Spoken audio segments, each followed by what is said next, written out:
আসসালামু আলাইকুম ওয়া রাহমাতুল্লাহি ওয়া বারাকাতুহু। সম্মানিত দর্শক মণ্ডলী, আনন্দ টিভির রমজানুল মুবারকের নিয়মিত আয়োজন নেকির সাগরে আপনাদের প্রত্যেককে আন্তরিক শুভেচ্ছা এবং অভিনন্দন। আজকে আমরা দেখতে দেখতে মাগফিরাতের সর্বশেষ দিনে চলে আসছি এবং আজকে যিনি আমাদের সাথে উপস্থিত আছেন বিশিষ্ট আলেমে দ্বীন হযরত মাওলানা মুফতি হাবিবুর রহমান ফরাজি সাহেব। আসসালামু আলাইকুম ওয়া রাহমাতুল্লাহি ওয়া বারাকাতুহু। ওয়া আলাইকুম আসসালাম ওয়া রাহমাতুল্লাহি ওয়া বারাকাতুহু। হযরত, আজকে আমাদের যেটা আলোচনার একটি গুরুত্বপূর্ণ বিষয়, আমরা প্রত্যেকদিন এই যাবৎকাল আমরা প্রায় 20 দিন আমরা সেহরি খেলাম, কিন্তু সেহরি সম্পর্কে হাদিসের মধ্যে আল্লাহ রাসূল সাল্লাল্লাহু আলাইহি ওয়াসাল্লাম কি কি উপকারিতা বলেছেন এবং আল্লাহ রাসূল কি সেহরি উনি নিজেও কি খেয়েছেন কিনা, এ সম্পর্কে আমরা আপনার কাছ থেকে দুই একটি বিষয় জানবো। আলহামদুলিল্লাহ হামদান হামিদা ওয়া মুসাল্লিয়া সাল্লাল্লাহু আলাইহি ওয়া আলা আলিহি ওয়া সাহবিহি ওয়া বারাকা ওয়া সাল্লাম। قال النبي صلى الله عليه وسلم تسحروا فإن في السحور بركة أو كما قال عليه الصلاة والسلام। আলহামদুলিল্লাহ, আল্লাহ সুবহানাহু ওয়া তাআলার দরবারে অসংখ্য শুকর। আল্লাহ পাক আমাদেরকে মাহে রমজানের মাগফিরাতের শেষ রজনীতে আমাদেরকে আজকে সাহরি সম্পর্কে আলোচনার এই টেবিলে বসার সুযোগ করে দিয়েছেন। আর আপনি অত্যন্ত গুরুত্বপূর্ণ একটি প্রশ্ন করেছেন যে সাহরির ফাজিলত এবং গুরুত্ব কতটুকুন। সাহরির ফাজিলত সম্পর্কে প্রথমেই বলবো যে রাসূল আকরাম সাল্লাল্লাহু আলাইহি ওয়াসাল্লাম ইরশাদ করেছেন, তাসাহহারু ফাইন্না ফিস সুহুরি বারাকাতান, যে তোমরা মাহে রমজানের রোজার জন্য সাহরি আদায় করো, কারণ যে এর মধ্যে আল্লাহ তাআলা বরকত রেখেছেন।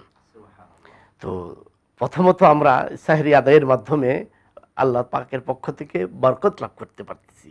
আর রমজান মাস আমাদের রহমত এবং বরকত নাজাত নিয়ে আসে, আমাদের জন্য মাগফিরাত নিয়ে আসে।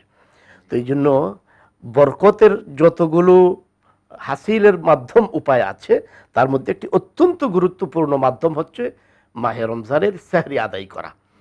এই ব্যাপারে আল্লামা বদরুদ্দিন আইনি রহমতুল্লাহি আলাইহি তিনি প্রায় 17 জন সাহাবায়ে কেরাম থেকে সাহরির হাদিসগুলো সংগ্রহ করেছেন। তার মধ্যে এটি একটি গুরুত্বপূর্ণ হাদিস, যেটি আমি ইতিপূর্বে আপনাকে শোনালাম। তো সাহরির আসলে উপকারিতা কি? আবু দাউদের বর্ণনা এসছে, আল্লাহ রাসূল সাল্লাল্লাহু আলাইহি সাল্লাম বলেছেন যে তোমরা মাহে রমজানে সাহরির আদায়ের মাধ্যমে রমজানকে পূর্ণতা দেওয়ার জন্য সাহরির সাহায্য গ্রহণ করো, আর দিনের বেলায় কিছু সময় বিশ্রাম নিয়ে রাতের ইবাদতের জন্য সাহায্য গ্রহণ করো।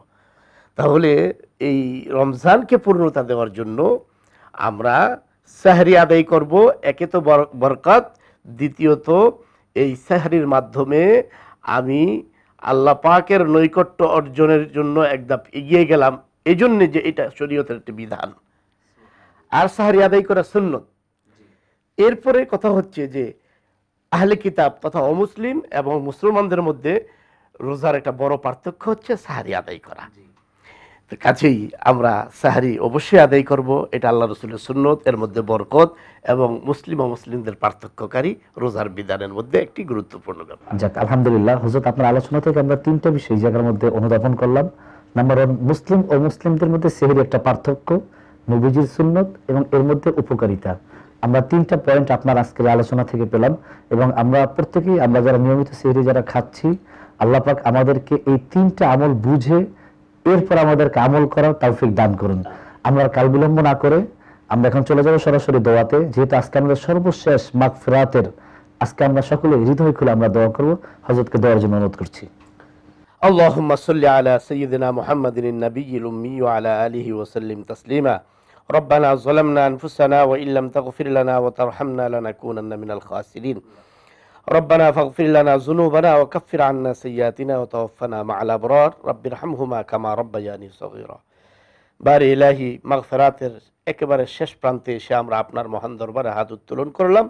মেহেরবানি করে আয় আল্লাহ, মাগফিরাতের এই শেষ প্রান্তে আমাদের সকলের জন্য আপনার পক্ষ থেকে মাগফিরাত তথা ক্ষমা আপনি আমাদের জন্য মঞ্জুরি দান করুন। সারা দুনিয়ার সমস্ত ইমানদার মুসলমান নরনারী সকলকে, আপনার হাবিবের জিন্দা মুর্দা সকল উম্মতকে আপনি মাফ করে দিন। ইয়া আল্লাহ, মেহেরবানি করে আমরা আজকে যে বিষয়টির উপর আলোচনা করলাম, সাহরির আদায় এবং এর গুরুত্ব ফজিলত, এটাকে বুঝে এর উপর পরিপূর্ণ আমল করার তৌফিক দান করুন। আয় আল্লাহ, সারা দুনিয়ার সমস্ত মুসলমানদের উপর আপনি রহমত বারাকাত, মাগফিরাত এবং নাজাত দান করুন। সাল্লাল্লাহু তাআলা আলা খায়রি খালকিহি ওয়া নূরি আরশিহি সাইয়্যিদিনা মুহাম্মাদিন ওয়া আলিহি ওয়া আসহাবিহি আজমাইন। সুবহানা রাব্বিকা রাব্বিল ইজ্জাতি আম্মা ইয়াসিফুন ওয়া সালামুন আলাল মুরসালিন ওয়ালহামদুলিল্লাহি রাব্বিল আলামিন।